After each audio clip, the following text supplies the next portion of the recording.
नेपाल दर्पणमा साथी राधा ढुङ्गानासँगै टेकमान साक्यको नमस्कार। नेपाल दर्पण उज्यालो रेडियो नेटवर्क काठमाडौँमा 90 मेगाहर्जसँगै देशभरि विभिन्न एफएम स्टेशनहरूबाट तथा मोबाइल एप्लिकेशन र अनलाइनबाट संसारभर एकसाथ प्रसारण भइरहेको छ। नेपाल दर्पण सुरु गरौं मुख्य खबरका शीर्षकहरूबाट।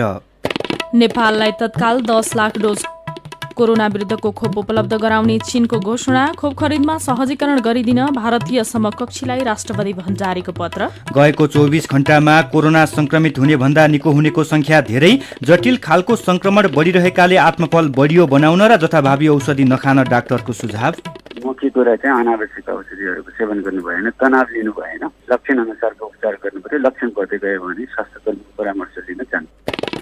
ओलीको कदम विरुद्ध डटेर संघर्ष गर्न खनाल नेपाल समूहका 15 नेताको अपील। केन्द्रको निर्देशन नमान्ने एमाले सुदूरपश्चिम संसदीय दलको अडान, सरकारबाट फिर्ता नहुने। चक्रवातका कारण भारतका केही राज्यमा बाढी, 2 जनाको ज्यान गयो, 15 लाख भन्दा धेरै विस्थापित। र विराटनगर सिटी एफसीका मुख्य प्रशिक्षकमाथि 1 वर्षको प्रतिबन्ध। युरोपा लीग फुटबलको उपाधिका लागि म्यानचेस्टर युनाइटेड र भिल्लारियल खेल्दै। उज्यालो रेडियो नेटवर्कबाट प्रसारण भइरहेको नेपाल दर्पणमा अब सुनौ पूरा खबर।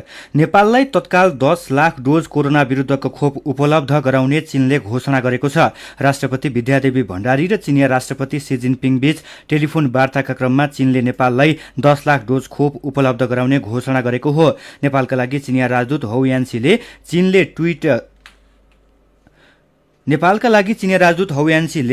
ट्वीट गर्दै नेपाललाई अनुदानमा खोप उपलब्ध गराउन लागेको जानकारी दिनुभएको हो। सिनोफार्मले उत्पादन गरेको भेरोसेल खोप चीनले उपलब्ध गराउने भएको हो। यसअघि पनि चीनले नेपाललाई 8 लाख डोज खोप उपलब्ध गराइसकेको छ।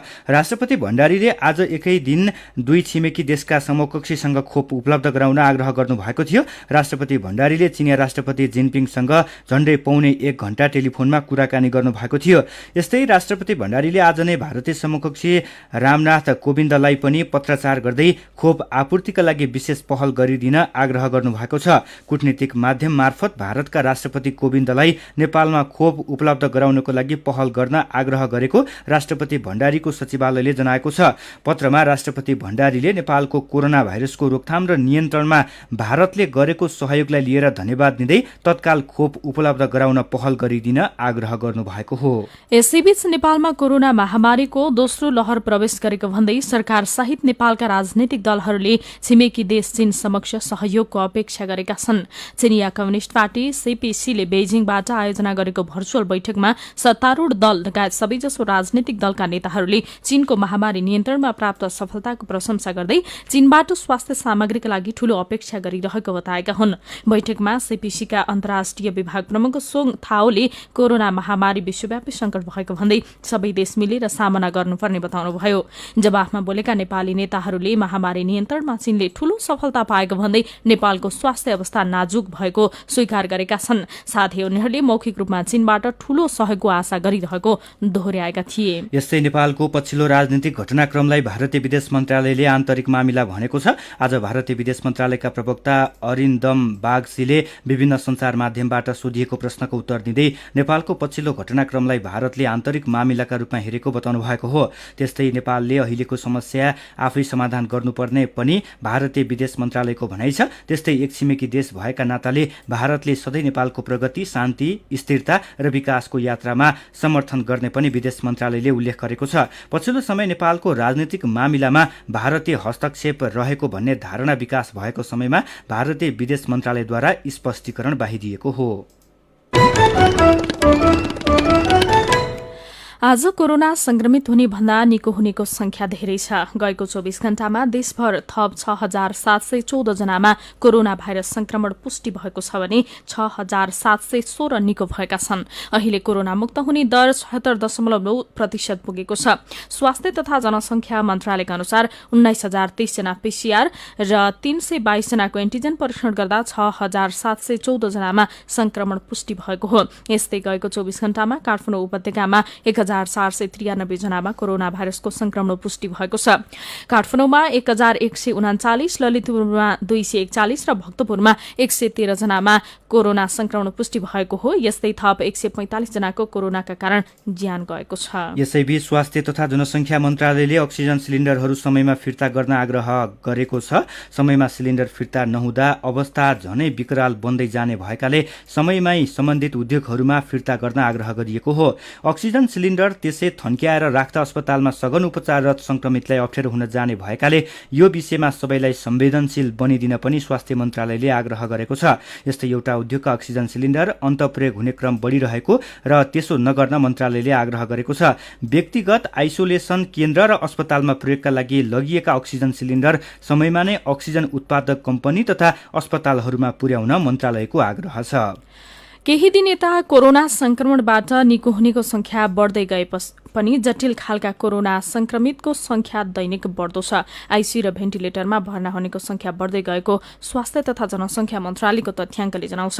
जटिल खालका संक्रमितको संख्या दैनिक बढ़िरहँदा देशका विभिन्न अस्पतालहरू आईसीयू र भेन्टिलेटरले भरिएका छन्। अझै पनि सहज रूपमा आईसीयू र भेन्टिलेटर पाउने अवस्था छैन। संक्रामक रोग विशेषज्ञ डाक्टर अनुप वास्तोलालाई साथी जानुका दुवाडीले निको हुने दर बढे पनि जटिल खालका बिरामी पनि किन बढ़िरहेका छन् भनेर सोध्नु भएको छ। यसपालि धेरै व्यक्तिहरू संक्रमित भए। संक्रामक भाइरस थियो, संक्रामक भाइरस फैलिरहेको छ। यसले धेरै व्यक्तिहरूलाई सिकिस्त बनाएको छ। त्यसमा प्रोपोर्सन वाइज पनि थोरै नम्बर हुँदाखेरि थोरै व्यक्ति सिकिस्त हुन्थ्यो भने अहिले धेरै व्यक्ति संक्रमित हुँदाखेरि धेरै व्यक्ति सिकिस्त भएका अवस्था हो। अवस्था जटिल हुन नदिनको लागि कोरोना संक्रमितहरूले अपनाउनु पर्ने उपायहरू के हुन सक्लान्? कोरोना संक्रमितहरू लक्षणविहीन मानिसहरू आत्तिनु भएन, तनाव लिनु भएन, अनावश्यक औषधिहरूको सेवन गर्नु भएन। लक्षण देखेका व्यक्तिहरूलाई केही दिनमा 2-3 दिनमा आराम हुन्छ। धेरै व्यक्तिहरू अनि खोकी ज्वरो हराएर जान्छ, ती व्यक्तिहरू पनि आत्तिनु भएन। ओभर द काउन्टर मेडिसिनहरू ज्वरोको लागि सिटामोल अथवा खोकीको लागि एन्टिहिस्टामिनहरू लिन सकिन्छ। जो व्यक्तिहरूको ज्वरो बसिरहेको छ, खोकी बसिरहेको छ, खोकी भित्रैबाट आउन सुरु गर्छ 5 दिनमा, ती व्यक्तिहरू स्वास्थ्यकर्मीको परामर्श लिन जानु पर्यो र स्वास्थ्यकर्मीले एक्सरे लगायत अन्य रगतको जाँचहरू गर्छन्। त्यसले चाहिँ त्यस पश्चातको उपचार कसरी गर्ने भन्ने कुराहरू गाइड गर्छ। र जो व्यक्तिहरूमा लक्षणै छैन ती व्यक्तिहरू आत्तिनु भएन। लक्षण भएका व्यक्ति जसको लक्षण 5औं दिनसम्म खोकी बढ्दै जाने, खोकी भित्रैबाट आउने, ज्वरो चर्को ज्वरो बसिराख्ने भयो भने ती व्यक्तिहरू चाहिँ स्वास्थ्यकर्मीकोमा जानु जरुरी हुन्छ। अहिले पछिल्लो समय अस्पतालहरूमा अलिकति बेड, आईसीयू र भेन्टिलेटर नपाएका कारण पनि जटिल बिरामीको संख्या र मृत्युदर बढेको हो भनेर लिन सकिन्छ। बिल्कुलै अस्पतालहरूमा शय्या छैनन् भनेपछि मानिसहरू घर घरमै अक्सिजन राखेर बसेको र थ्याक्नै नसक्ने भइसकेपछि गाह्रो भएपछि अस्पताल आउने गरेको भेटेको छु मैले। त्यो पनि एउटा कारण हो। मानिसहरू उपचार बिना नै घरमा बसेको कारणले गर्दाखेरि जटिलताहरू चाहिँ बढेको देखिन्छ। होम आइसोलेसनमा बसेका संक्रमितहरूले के कस्ता कुरामा ख्याल गर्नुपर्छ? मुख्य कुरा चाहिँ अनावश्यक औषधिहरूको सेवन गर्नु भएन, तनाव लिनु भएन, लक्षण अनुसारको उपचार गर्नु पर्यो। लक्षण बढ्दै गयो भने स्वास्थ्यकर्मीको परामर्श लिन जानु पर्यो। कोरोना संक्रमितहरूलाई कस्तो समस्या देखियो भने अथवा के भयो भने अस्पताल गइहाल्नुपर्छ? होम आइसोलेसनमा बस्नुभएका संक्रमितहरू खोकी बढ्न थाल्यो, खोकी गहिरो खोकी लाग्न थाल्यो, भित्रदेखि खोकी आउन थाल्यो, सुत्दाखेरि सकस हुने शिथिलताहरू आउने, ज्वरो घट्दै नघट्ने भयो भने स्वास्थ्यकर्मीको परामर्श लिन जान्छ। कतिपय व्यक्तिहरूलाई चाहिँ कसरी अब यस्तो समयमा निषेधाज्ञाको कारणले गर्दाखेरि अस्पतालसम्म जानको लागि समस्या छ होइन, कहाँ बेड छ कहाँ बेड छैन भन्ने कुराहरू पनि थाहा हुँदैन। त्यस्ता व्यक्तिहरूले एक्कासी समस्या भयो भने अस्पतालहरूसँग कसरी कन्ट्याक्ट गरेर कसरी जान सकिन्छ? स्वास्थ्य मन्त्रालयको हटलाइनमा कुरा गर्न सकिन्छ। र लक्षण देखेका व्यक्ति अलि जटिल हुन थाल्यो अथवा भनौँ न 5-6 दिनमा श्वासोच्छ्वासमा समस्या देखियो, अक्सिजनको मात्रा घट्न सुरु गर्यो, हिँड्दाखेरि अक्सिजनको मात्रा घटेको देखियो, सुत्दाखेरि सकस भयो, शिथिलता भयो भने ती व्यक्तिहरू आवश्यक परेको खण्डमा नजिकको कुनै पनि अस्पतालको इमर्जेन्सी जानलाई भन्छु। इमर्जेन्सीमा गइसकेपछि केही न केही उपचार त्यहाँबाट सुरु हुन्छ। बेड छैन भनेर घरमै बस्दाखेरि चाहिँ जटिलता बढ्ने र मृत्यु समेत हुन सक्ने सम्भावना रहन्छ। उहाँ हुनुहुन्थ्यो संक्रामक रोग विशेषज्ञ डाक्टर अनुप वास्तोला। सीधा कुरा प्रश्न विचार यो हो उज्यालो रेडियो नेटवर्क काठमाडौँमा 90 मेगाहर्ज। नेपाल दर्पणमा खबरको सिलसिला बाँकी नै छ, सुन्दै गर्नुहोला। तपाईँ अहिले रेडियो मोबाइल एप्लिकेसन र अनलाइनबाट प्रसारण भइरहेको उज्यालो रेडियो नेटवर्कको नेपाल दर्पण सुन्दै हुनुहुन्छ। यतिन्जेल हामीले नेपाललाई तत्काल 10 लाख डोज कोरोना विरुद्धको खोप उपलब्ध गराउने चीनको घोषणा, खोप खरिदमा सहजीकरण गरिदिन भारतीय समकक्षीलाई राष्ट्रपति भण्डारीको पत्र, गएको 24 घण्टामा कोरोना संक्रमित हुने भन्दा निको हुनेको संख्या धेरै, अहिले जटिल खालको संक्रमण बढिरहेकोले आत्मबल बलियो बनाउन र जथाभावी औषधि नखान डाक्टरको सुझाव लगायतका खबर प्रस्तुत गर्यौं। नेपाल दर्पणमा अब बाँकी खबर। नेकपा एमालेको खनाल नेपाल समूहका 15 जना नेताहरूले प्रधानमन्त्री एवं पार्टी अध्यक्ष केपी शर्मा ओलीको कदम विरूद्ध एकता र सहकार्य सहित संघर्ष गर्न आग्रह गरेका छन्। माधव कुमार नेपाल, झलनाथ खनाल, भीम रावल, योगेश भट्टराई लगायतले संयुक्त विज्ञप्ति निकालेर ओलीको स्वेच्छाचारी, निरंकुश र प्रतिगमनकारी कदम विरूद्ध सबै वामपन्थी र लोकतन्त्रवादी शक्तिहरूको एकताबद्ध संघर्ष र सहकार्य अपरिहार्य रहेको बताएका हुन्। उनीहरूले राष्ट्रियता, लोकतन्त्र र जनहितका लागि सबै लोकतन्त्र प्रेमी, देशभक्त, राजनैतिक दल एवं जनसमुदायमा एक हुने बेला आएको समेत बताएका छन्। 9 राष्ट्रिय महाधिवेशनको मार्ग निर्देशन र पार्टी विधानको ठाडो उल्लंघन गर्दै कथित राष्ट्रिय महाधिवेशन आयोजना कमिटी गठन गरी स्वयं अवैध अध्यक्ष बनेका ओलीबाट एकपछि अर्को स्वेच्छाचारी काम भइरहेको नेताहरूको भनाइ छ। केही समय अघि गरिएको प्रतिनिधि सभा विघटन असंवैधानिक ठहर गरी सर्वोच्च अदालतबाट भएको फैसलाको पूर्ण पाठ नआउँदै फेरि प्रतिनिधि सभा विघटन गरिनु स्वेच्छाचारी र प्रतिगमनकारीको कृत्य भएकाले त्यसको विरोधमा आवाज उठाउनु सबैको कर्तव्य भएको उनीहरूले संयुक्त विज्ञप्ति मार्फत भनेका छन्।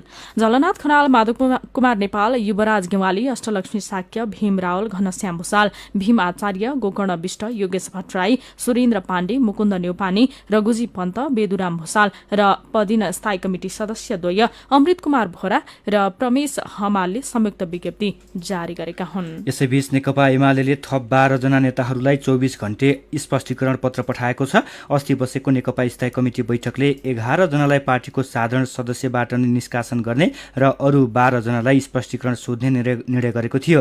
विपक्षी गठबन्धनलाई सघाएका 23 जना विघटित प्रतिनिधि सभाका सदस्य मध्ये 12 जनालाई 24 घण्टे स्पष्टीकरण सोधिएको एमालेको केन्द्रीय कार्यालय सचिव शेरबहादुर तामाङले जानकारी दिनुभयो। मौखिक रूपमा सम्झाउने प्रयास असफल भएपछि लिखित रूपमा स्पष्टीकरण सोधिएको तामाङको भनाइ छ। नेताहरू सुरेन्द्र पाण्डे, विरोध खतिवडा, जीवनराम श्रेष्ठ, घनश्याम भूषाल, सोमप्रसाद पाण्डे, कृष्णलाल महर्जन, झपट रावल, भवानी प्रसाद खापुङ, यज्ञ सुनवार, मेटमणी चौधरी, दीपक प्रकाश भट्ट र नारायण खतिवडालाई स्पष्टीकरण सोधिएको हो। अस्ति सोमबारको स्थायी कमिटी बैठकले नेताहरू माधव कुमार नेपाल, झलनाथ खनाल, भीम रावल, रामकुमारी झाँक्री लगायत 11 जनालाई पार्टीको साधारण सदस्यबाट नै हटाउने निर्णय गरेको थियो। यसैबीच नेकपा एमालेको सुदूरपश्चिम प्रदेश संसदीय दलले तत्काल सरकारको समर्थन फिर्ता नलिने भएको छ। आज बसेको संसदीय दलको बैठकले माओवादी केन्द्र नेतृत्वको सरकारको समर्थन कायमै राख्ने निर्णय गरेको हो। यसअघि केन्द्रमा एमालेको स्थायी कमिटी बैठकले सुदूरपश्चिम प्रदेश सरकारलाई दिएको समर्थन फिर्ता लिने निर्णय गरेको थियो। केन्द्रको निर्णयलाई चुनौती दिँदै एमालेको सुदूरपश्चिम प्रदेश संसदीय दलले समर्थन फिर्ता नलिने निर्णय गरेसँगै माओवादी केन्द्र नेतृत्वको सुदूरपश्चिम सरकारको संकट टरेको छ। सुदूरपश्चिम प्रदेश सभामा अहिले 52 सदस्य रहेकोमा एमालेका 25 सांसद छन्, जसमा खनाल नेपाल पक्षका सांसदहरूको बहुमत रहेको छ। नेपाली कांग्रेसले कोभिडको आडमा सरकारले आफ्नो राजनीतिक अभिष्ट पूरा गर्नका लागि नागरिकमा त्रास फैल्याउने काम गरेको आरोप लगाएको छ। बिहान सभापति शेरबहादुर देउबा निवास बुढा नीलकण्ठमा बसेको पदाधिकारी बैठकले कोभिड-19 संक्रमणको रोकथाम गर्न भन्दा पनि महामारीको आडमा सरकारले राजनीति गर्न खोजेको निष्कर्ष निकालेको हो। आफ्ना असंवैधानिक कदमलाई वैधानिकता दिन र राजनीतिक अभिष्ट पूरा गर्नका लागि सरकारले कोभिड संक्रमणको नाममा नागरिकमा त्रास फैल्याउन खोजेको बैठकले निष्कर्ष निकालेको सहमहामन्त्री प्रकाश शरण महतले बताउनुभयो। यस्तै विपक्षी गठबन्धनले प्रतिनिधि सभा विघटन र राष्ट्रपतिको कदम विरुद्ध दायर भएको रिटमाथिको बहसबारे कानून व्यवसायीसँग छलफल गरेको छ। सिंहदरबार स्थित नेपाली कांग्रेस संसदीय दलको कार्यालयमा भएको छलफलमा विशेष गरेर संसद विघटन र राष्ट्रपतिको कदम विरुद्ध सर्वोच्चमा दायर भएको रिटमा स्टे अर्डर प्राप्त गर्ने ढंगले बहस पैरवी गर्नुपर्ने बारेमा छलफल भएको नेकपा माओवादी केन्द्रका नेता देव गुरुङले जानकारी दिनुभयो। सुरुमै चाहिँ हामीले स्टे अर्डर पाउनुपर्ने हो यो मुद्दा चाहिँ भन्ने लाग्छ।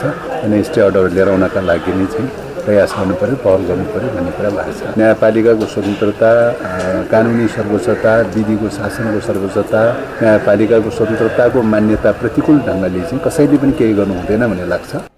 विघटित प्रतिनिधि सभाका 146 सदस्यले प्रतिनिधि सभा विघटन विरूद्ध सर्वोच्च अदालतमा रिट निवेदन दिएका थिए। रिटमाथि भोलि र पर्सि शुक्रबार सुनुवाई हुँदैछ। कोरोना संक्रमणका कारण स्थगित माध्यमिक शिक्षा परीक्षा एसई बारे कार्यदलले आउँदो 2 हप्ताभित्र विभिन्न विकल्प सहित सुझाव तयार पार्ने भएको छ। शिक्षा विज्ञान तथा प्रविधि मन्त्रालयका प्रवक्ता दीपक शर्माले कोरोनाको प्रभाव कहिलेसम्म रहन्छ भन्ने स्पष्ट नभएकाले नयाँ शैक्षिक सत्र र परीक्षाबारे निर्णयमा पुग्न समस्या भएको बताउनुभयो। आज भएको भर्चुअल छलफलमा प्रवक्ता शर्माले विभिन्न माध्यमको प्रयोग गरी स्वास्थ्य सुरक्षालाई ध्यानमा राखेर बालबालिकाको शैक्षिक अधिकार सुनिश्चित गर्नुपर्ने बताउनुभयो। उहाँले वार्षिक परीक्षा सम्पन्न गरेका विद्यालयले नयाँ शैक्षिक सत्र सञ्चालन गर्न सक्ने स्पष्ट गर्नुभयो। कक्षा 8, 10 र 12 बाहेकका अन्य परीक्षा सम्बन्धित विद्यालयले सञ्चालन गर्न सक्नेछन्। शिक्षक र विद्यार्थीलाई सहज रूपमा सूचना प्रविधिका साधनमा जोड्नका लागि तीनै तहका सरकारले प्रभावकारी काम नगरेको अभिभावक महासंघका अध्यक्ष सुप्रभात भण्डारीले गुनासो गर्नुभयो। सीधा कुरा प्रश्न विचार यो हो उज्यालो रेडियो नेटवर्क काठमाडौँमा 90 मेगाहर्ज। नेपाल दर्पणमा मेरो पनि भन्नु छ सँगै खबरको सिलसिला बाँकी नै छ, सुन्दै गर्नुहोला। विभिन्न रेडियो स्टेशनबाट मेचीदेखि महाकालीसम्म र मोबाइल एप्लिकेशन तथा अनलाइनबाट संसारभरि एकसाथ प्रसारण भइरहेको नेपाल दर्पणमा तपाईंलाई फेरि स्वागत छ। नेपाल दर्पणमा अब बाँकी खबर। काठमाडौँ जिल्लामा निषेधाज्ञा पूर्ण रूपमा कार्यान्वयन भएको काठमाडौँ जिल्लाका प्रमुख जिल्ला अधिकारी कालीप्रसाद पराजुलीले बताउनु भएको छ। आज काठमाडौँको नागढुङ्गा नाका अनुगमन गर्दै प्रमुख जिल्ला अधिकारी पराजुलीले अत्यावश्यक बाहेकका सवारी साधन नचलेको भन्दै निषेधाज्ञा पूर्ण रूपमा कार्यान्वयन भएको बताउनु भएको हो। उहाँले जेठ 14 गतेदेखि 20 गतेसम्म काठमाडौँ जिल्लामा निषेधाज्ञालाई कडाई गर्ने आदेश भएको सन्दर्भमा नागरिकहरू खानै नपाइने हो कि भनेर आत्तिनुपर्ने अवस्था नरहेको पनि स्पष्ट पार्नुभयो। काठमाडौँमा फेरि बर्ड फ्लू संक्रमण पुष्टि भएको छ। काठमाडौँको कीर्तिपुर नगरपालिका र चन्द्रगिरी नगरपालिकामा पालिएका टर्कीमा बर्ड फ्लूको संक्रमण पुष्टि भएको हो। यसअघि काठमाडौँको तारकेश्वर, ललितपुरको नखुल लगायत क्षेत्रमा पनि केही महिना अघि लोकल कुखुरा, लयर्स र टर्कीमा बर्ड फ्लूको संक्रमण पुष्टि भएको थियो। अस्पतालमा रगतको अभाव बढ्दै गएको छ। रक्तदान कार्यक्रम सञ्चालन गर्न नसकिएको र कतिपय रगत संकलन अभियान पनि स्थगित भएकाले अभाव बढेको केन्द्रीय रक्त सञ्चार केन्द्रका निर्देशक दिव्यराज पौडेलले बताउनुभयो। उहाँका अनुसार अहिले दैनिक 60% मात्रै रगत संकलन भइरहेको छ। सुदूरपश्चिम प्रदेशका दुर्गम बस्तीमा भाइरल ज्वरोका बिरामी बढेका छन्। केही दिनदेखि सुदूरपश्चिम प्रदेशका पहाडी जिल्लाका गाउँ बस्तीमा कोरोनाको जस्तै लक्षण देखिने बिरामी बढेको डाक्टरहरूले बताएका छन्। बागमती प्रदेश सरकारले मातहत जिल्लाका विभिन्न थप 7 अस्पतालमा अक्सिजन प्लान्ट जडानका लागि काम अघि बढाएको छ। सामाजिक विकास मन्त्रालय अन्तर्गतको स्वास्थ्य आपूर्ति व्यवस्थापन केन्द्र हेटौँडाले 8 करोड 50 लाख लागतमा 7 अस्पतालमा अक्सिजन प्लान्ट निर्माणका लागि बोलपत्र आह्वान गरेको हो। नेपाललाई स्वास्थ्य सामग्री सम्बन्धी सहयोग गर्न युएई सरकार सकारात्मक भएको छ। नेपाल सरकारको तर्फबाट गरिएको सहयोगको अनुरोधलाई युएईले सकारात्मक रूपमा लिएको र छिट्टै सहयोग प्राप्त हुने युएईका लागि नेपाली राजदूत कृष्ण प्रसाद ढकालले बताउनुभयो। बंगालको खाडीमा विकास भएको यास नामको सामुद्रिक आँधीको प्रभाव नेपालमा पनि पर्ने भएकाले तराई क्षेत्रका बासिन्दाहरूलाई बढ़ी सतर्क रहन सरकारले आग्रह गरेको छ। आज रातिदेखि आउँदो 15 गतेसम्म नदी तटीय क्षेत्र तथा तराईका डुबान हुने होचा ठाउँहरूमा उच्च सावधानी अपनाउन सरकारले आग्रह गरेको हो। जल तथा मौसम विज्ञान विभागले प्रदेश नम्बर 1 बागमती, गण्डकी र कर्णाली प्रदेशका पहाड़ी भूभाग भई बहने सारा नदीहरूमा बहाव बढ्ने जनाएको छ। खोटाङ र उदयपुर जोड्ने सुनकोशीको फोक्सिङटार अस्थायी बेली ब्रिज हटाउन सुरु गरिएको छ। खोटाङलाई पूर्वी शहरसँग जोड्ने खोटेहाङ गाउँपालिका र उदयपुरको रौतामाई गाउँपालिका जोड्ने फोक्सिङटारमा गएको मङ्सिर 28 गतेदेखि सञ्चालनमा ल्याइएको बेली ब्रिज हटाउन थालिएको हो। कोरोना महामारीका कारण बुद्ध जन्मस्थल लुम्बिनीमा सीमित व्यक्तिको उपस्थितिमा प्रार्थना गरिएको छ। लकडाउनका कारण सरकारले तय गरेका मापदण्ड अनुसार लुम्बिनीमा रहेको मायादेवी मन्दिर परिसरमा महायानी, वज्रयानी र थेरवादी सम्प्रदायका गुरुमा, भिक्षु भिक्षुणी र लामाहरू उपस्थित भएर बुद्ध पूजा र मन्त्रोच्चारण गरेका छन्। यस्तै हरेक वर्ष वैशाख शुक्ल पूर्णिमाका दिन किराँत राई समुदायले मनाउने बहुली पर्व आज मनाइँदैछ। मेरो पनि भन्नु छ। आज बुद्ध जयन्ती। गौतम बुद्धलाई सम्झेर तपाईले उज्यालोको फेसबुकमा लेख्नुभएका विचार र प्रतिक्रियालाई आजको मेरो पनि भन्नु छमा समेटेका छौं। रेणु खड्का पोखरेलले लेख्नु भएको छ, विश्वमा सुख, शान्ति र समृद्धि छाओस्। विश्व शान्तिको अनुयायी गौतम बुद्धको ज्ञानलाई हरेक नेपालीले आत्मसात गरौं। माधव ढुङ्गाना मानवीय विनम्रताका धनी महान युग पुरुषको रूपमा गौतम बुद्धलाई सम्झनुहुन्छ। उहाँ लेख्नुहुन्छ, जीवनको गहन अध्येता, दुःख विश्लेषक, सम्यक जीवन शैलीका सूत्रधार, असीम करुणा हो गौतम बुद्ध। दीपक चौलागाई विश्व शान्तिका अग्रदूत भगवान गौतम बुद्ध जन्मेको देशमा नै शान्तिको खोजी भइरहेको छ भन्नुहुन्छ। उहाँको विचारमा देश राजनीतिका कारण झनझन अराजकतातर्फ उन्मुख भइरहेका बेला देशलाई एउटा असल नेतृत्व गर्ने व्यक्तिको खाँचो परेको छ। मोहन प्रसाद शर्मा बुद्ध जयन्तीको शुभकामना दिँदै लेख्नुहुन्छ, देशलाई सही बाटोमा डोर्याउन नेपालका नेताहरूले बुद्धको दर्शन मार्फत आफूमा सद्ज्ञान प्राप्त गरून्। युवराज ओली गौतम बुद्ध आफ्नै देशमा जन्मिएर होला, बेला बेलामा खुसीले यो छाती गदगद हुन्छ भन्नुहुन्छ। उहाँ भन्नुहुन्छ, बुद्धको उपदेशले संसारभरिका मानिसले अहिंसा र शान्तिको पाठ सिक्दै आएका छन्। अनि रविन छेत्री विश्वले चिनेका भगवान गौतम बुद्धलाई हामी नेपालीले चिन्न सकिरहेका छैनौं भन्नुहुन्छ। उहाँ लेख्नुहुन्छ, अहिले देशमा भइरहेको स्वार्थको राजनीतिले गर्दा शान्तिका अग्रदूत भगवान गौतम बुद्धको देश भन्न पनि शरम लाग्न थालेको छ। भगवान गौतम बुद्धका ज्ञान उपदेश हामी सबैले अनुकरण गर्नु आवश्यक छ। विचारका लागि तपाईलाई धन्यवाद। मेरो पनि भन्नु छ। मेरो पनि भन्नु छ प्रस्तुत गर्दै हुनुहुन्थ्यो साथी दिपा तिमल सिन्हा। नेपाल दर्पणमा अब विदेशको खबर। भारतको पश्चिम बंगालमा यास नामक चक्रवातका कारण 3 लाख भन्दा धेरै घरहरू नष्ट भएका छन्। यो क्षेत्रमा प्रति घण्टा 130 देखि 140 किलोमिटरको वेगमा छालहरू आएको थियो। अहिले आँधी झारखण्डतिर प्रवेश गरेको मौसमविदले बताएका छन्। भारतको ओडिसा र पश्चिम बंगालको तटीय क्षेत्रमा चक्रवातको असर धेरै देखिएको भारतीय सञ्चार माध्यमले जनाएका छन्। चक्रवातका कारण अझै धेरै असर देखिने भएकोले समुद्री क्षेत्रमा नजान मौसम आग्रह गरेका छन्। आँधीका कारण ओडिसा र पश्चिम बंगालका राज्यहरू नराम्ररी प्रभावित भएका छन्। ती राज्यहरूमा बाढी आएको छ। 2 जनाको ज्यान गएको छ भने 15 लाख भन्दा धेरै मानिसलाई विस्थापित गरिदिएको छ। कोरोना भाइरसको संक्रमण तथा मृत्युदरमा केही कमी आएको विश्व स्वास्थ्य संगठन WHO ले जनाएको छ। गएको हप्ता विश्वभर 41 लाख नयाँ संक्रमित थपिएका थिए भने 84,000 मानिसको ज्यान गएको थियो। अघिल्लो हप्ताको तुलनामा गएको हप्ता विश्वभर नयाँ संक्रमितको संख्यामा 14% तथा मृत्यु हुनेको संख्या 2% कमी आएको WHO ले जनाएको छ। नेपाल दर्पणमा अब खेल खबर। नेपाल सुपर लिग फुटबलमा सहभागी भएको विराटनगर सिटी एफसीका मुख्य प्रशिक्षक यान लमाथि 1 वर्षको प्रतिबन्ध लागेको छ।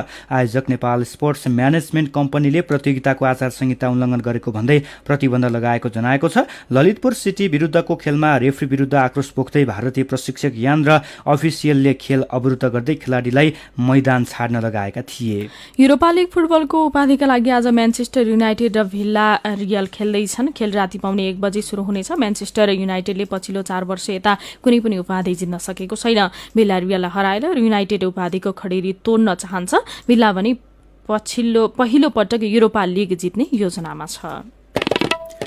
खेल खबरसँगै उज्यालो रेडियो नेटवर्कबाट प्रसारण भइरहेको नेपाल दर्पणको समय सकिने लागेको छ। बिदा हुनुअघि आजका मुख्य खबरका शीर्षकहरू फेरि एकपटक। नेपाललाई तत्काल 10 लाख डोज कोरोना विरुद्धको खोप उपलब्ध गराउने चीनको घोषणा। खोप खरिदमा सहजीकरण गरिदिन भारतीय समकक्षीलाई राष्ट्रपति भण्डारीको पत्र। गएको 24 घण्टामा कोरोना संक्रमित हुने भन्दा निको हुनेको संख्या धेरै। जटिल खालको संक्रमण बढिरहेकाले आत्मबल बलियो बनाउन र जथाभावी औषधि नखान डाक्टरको सुझाव। ओलीको कदम विरुद्ध डटेर सङ्घर्ष गर्न खनाल नेपाल समूहका 15 नेताको अपील। केन्द्रको निर्देशन नमान्ने एमाले सुदूरपश्चिम संसदीय दलको अडान, सरकारबाट फिर्ता नहुने। चक्रवातका कारण भारतका केही राज्यमा बाढी, 2 जनाको ज्यान गयो, 15 लाख भन्दा धेरै विस्थापित। र विराटनगर सिटी एफसीका मुख्य प्रशिक्षकमाथि 1 वर्षको प्रतिबन्ध। युरोपा लिग फुटबलको उपाधिका लागि म्यानचेस्टर युनाइटेड र भिल्ला रियल खेल्दै। आजको नेपाल दर्पण सकिएको छ। प्रविधिमा साथ दिने सरोज थापा र दिनेश निरौलासँगै हामी राधा ढुङ्गाना र टेकमान साक्य पनि बिदा हुन्छौँ। कोरोनाको जोखिम कायमै रहेकाले सुत्नु अघि पनि साबुन पानीले मिची 20 सेकेन्डसम्म हात धुन नबिर्सिनुहोला। नमस्कार।